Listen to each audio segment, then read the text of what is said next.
Good morning বন্ধুরা, কেমন আছো তোমরা সবাই? আশা করি তোমরা সবাই ভালো আছো। তো আমি অনেক দিনের পরে একটা ছোট একটা ব্লগে নিয়ে এলাম।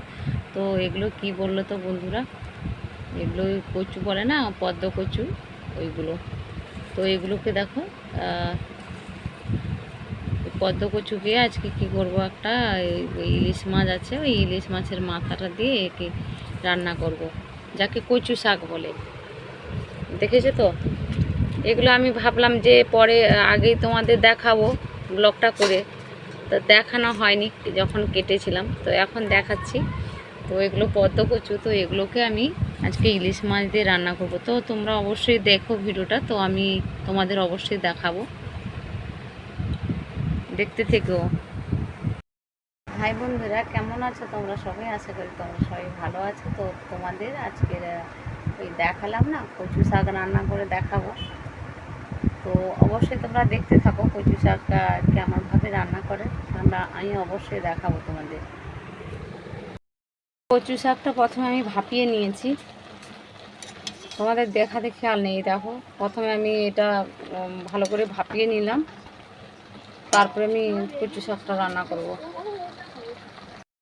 প্রায় হয়ে গেছে ভাপানো, তা এটাকে আমি ভালো করে ঝুড়িতে একটু ছেঁকে নিলাম, যাতে জলটা ঝরে যায়। এটা বন্ধুরা হচ্ছে কুমড়ো, ওই যে কুমড়ো ফুলের না, ওইগুলো ভাজা করছি, দেখাচ্ছি। এরপরে কচু শাকটাও রান্না করব। এখানে কি কি দিয়েছি তোমাদের দেখাতে পারলাম না।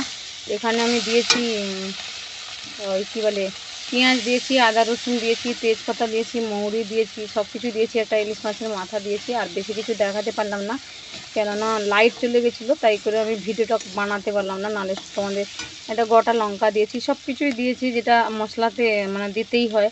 তো এটা ভালো করে কষে, তো আমি এটা যে কচু শাকটা যে ভাপিয়ে রেখেছিলাম, তো ওই কচু শাকের ভাপানোটা দিয়ে দিলাম। তো এইভাবে কচু শাকটা রান্না করলাম আমি। তোমাদের একটু পরে তোমাদের পুরো ভিডিওটা তোমরা দেখতে পাবে, কেননা আমার লাইট ছিল না যেহেতু, এই জন্য আমি ভালো করে দেখাতে পারিনি। কমপ্লিট হয়ে গেলে তোমাদের অবশ্যই দেখাচ্ছি আমি। বন্ধুরা, তোমাদের বলেছিলাম না যে কচু শাক রান্না করা দেখাবো। তো আমি তো সত্যি রান্না করতে করতে মানে একটু কারেন্ট ছিল না, মানে রান্না করতে করতে কারেন্টটাও চলে যায়, আর সেই মুহূর্তে আর এত অসুস্থ হয়ে পড়েছি, আর তোমাদের কচু শাক ঠিক মতো রান্না করাও দেখানো হলো না, কমপ্লিট করানো হয়নি। আমি সেই সকাল থেকে অসুস্থ হয়ে পড়ে গেছিলাম, মানে শুয়েছিলাম, ওষুধপত্র খেলাম। তো এখন বর্তমান উঠে বসে আছি।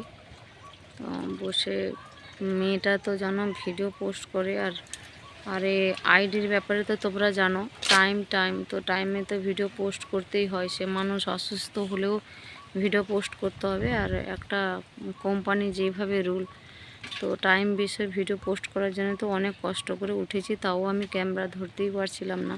অনেক কষ্ট করে চেয়ারে বসে মেয়ের ভিডিওগুলো শ্যুট করলাম। তোমরা দেখো, মেয়েকে বেশি বেশি করে ভালোবাসা দিও। আর আমার তো সেই দুপুরবেলা থেকে এখনও অবধি খাওয়া দাওয়া হয়নি, শরীরটা এতই অসুস্থ হয়ে পড়ে আছে।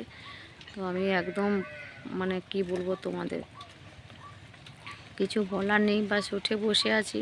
আর দেখো বাইরেও বৃষ্টি হচ্ছে ঝিরিঝিরি করে, এইমাত্র বৃষ্টি এলো।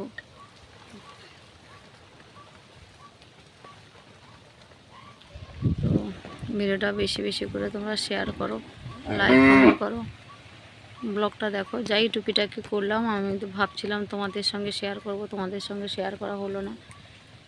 খুবই হঠাৎ করে সেই মাথা ঘুরে অজ্ঞান হয়ে গেলাম, তারপরে কোনো হুঁশ ছিল না, সেই বুকের ব্যথাটা আবার বাড়লো। তো ওষুধপত্র খেয়েছি, এখন মোটামুটি আছে, কোনো রকম চলে যাচ্ছে।